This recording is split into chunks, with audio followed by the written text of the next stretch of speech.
Hi everyone, this is John with the Whole Man Project. This is a video version of the blog that I've just posted to my website. I call it the hard reset. And I'm not the only one calling what's going on right now a hard reset, but I think it's a good analogy of what's about to happen, what is happening. The world is about to experience a hard reset. And actually just not economically, but in all aspects of life. Economically, socially, politically, culturally, and spiritually. I think that everything is about to change. So the analogy is this. Imagine that you've been working all morning on the computer and suddenly it locks up. Figure out, well, Control-Alt-Delete, right? Doesn't work. It's still spinning. And you think, okay, I'm going to give it 5 minutes. And then after 5 minutes, nothing happens. Well, you know what you've got to do, right? You've got to do a hard reset. You've got to hold that button in for five seconds. Everything goes dark. Press the button again, it all comes up. That is what the world is going through right now, a hard reset.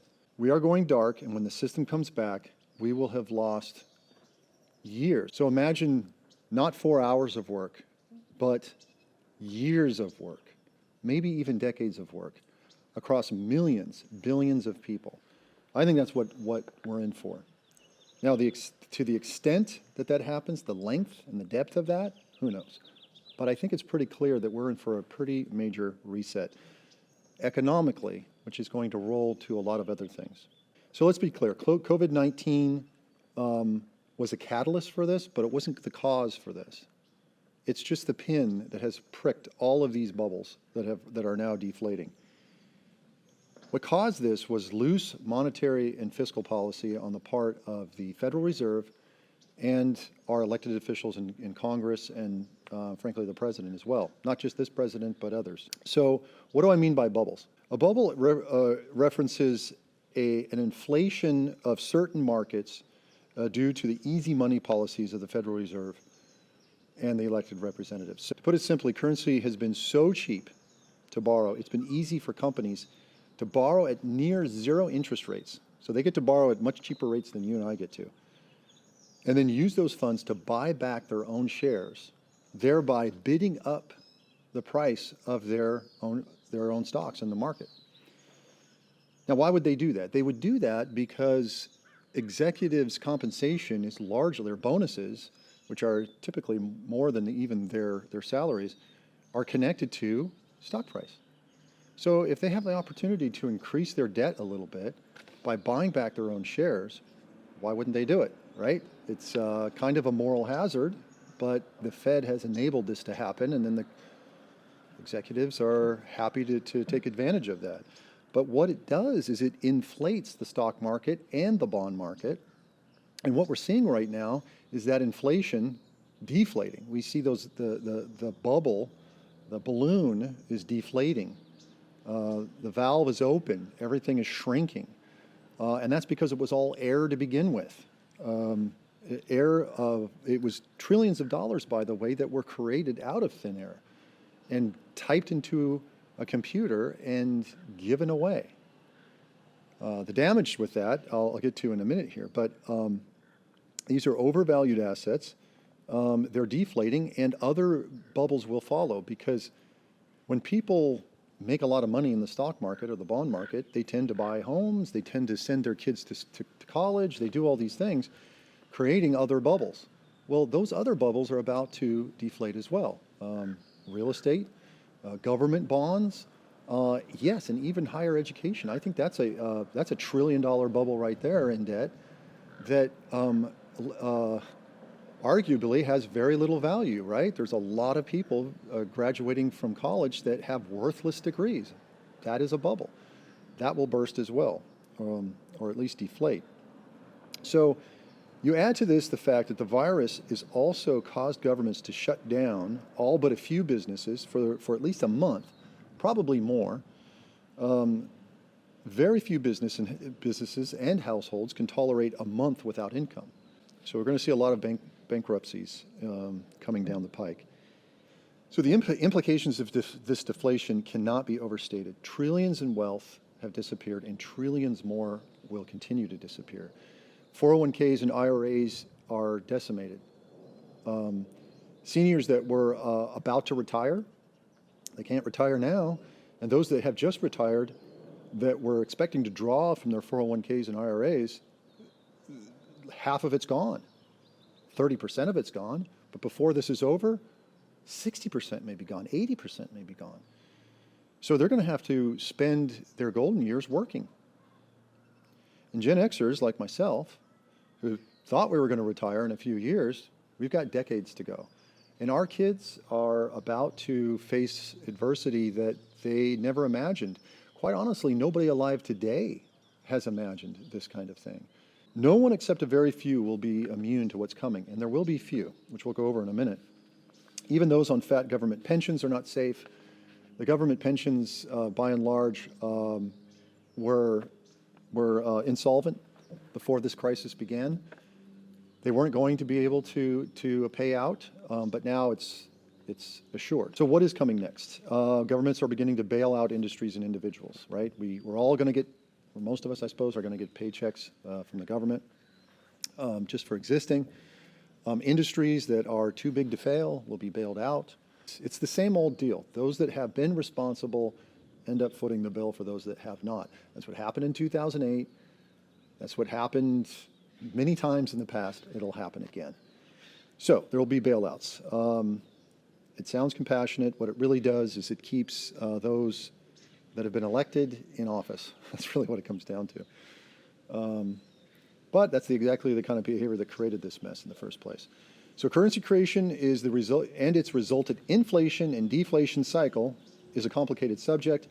I've studied this extensively the last few years, and I've found no better explanation of this cycle than Mike Maloney, his Hidden Secrets of Money series on YouTube, which I'll connect here down below.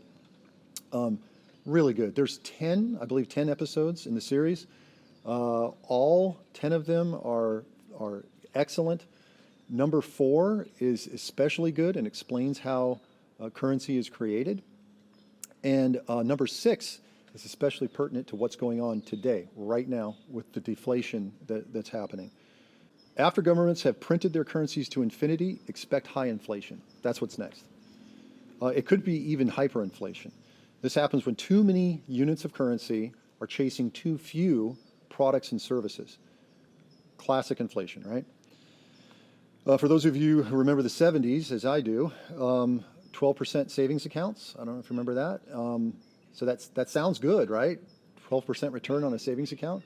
The only problem is, if you wanted to buy a house, it was 18%, 17% interest rates for 30 years. You know, who can afford a house with those kind of rates? So that's coming.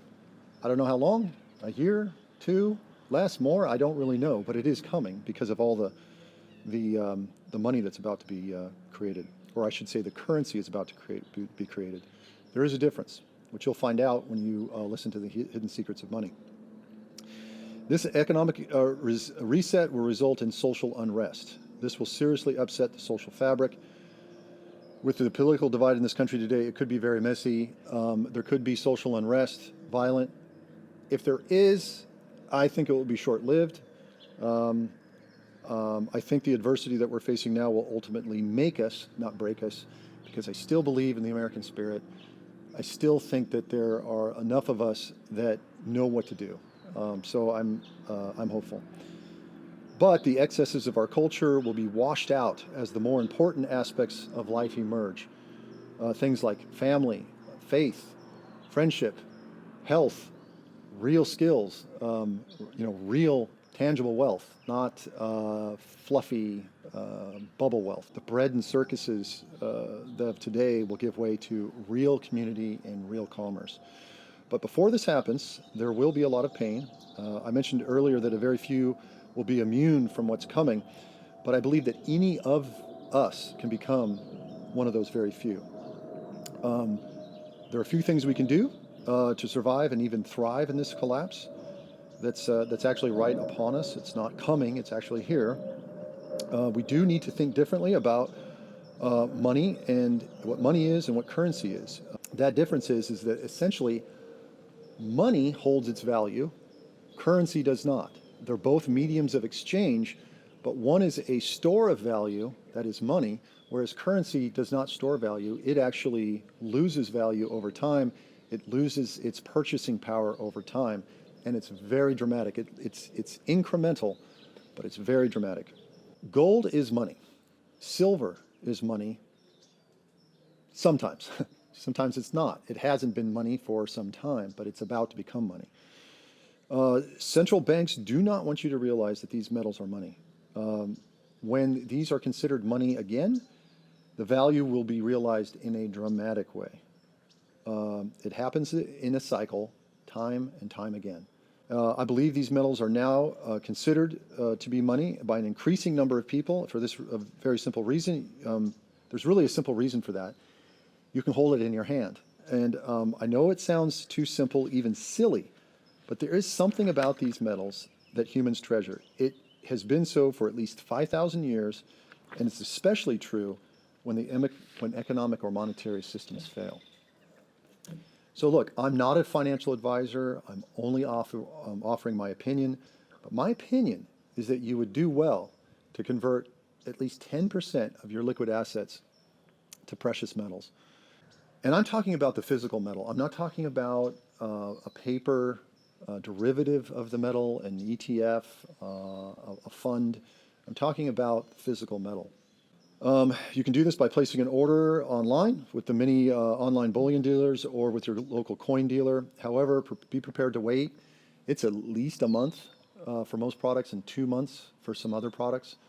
There has been a huge rush the last couple of weeks. Educate yourself on precious metals. I've been spending the last 5 years doing so, and I'll be covering this topic in further detail in the coming videos, but please leave any questions you have about this in the comments below, and I can answer them in the next video. Be well, be safe.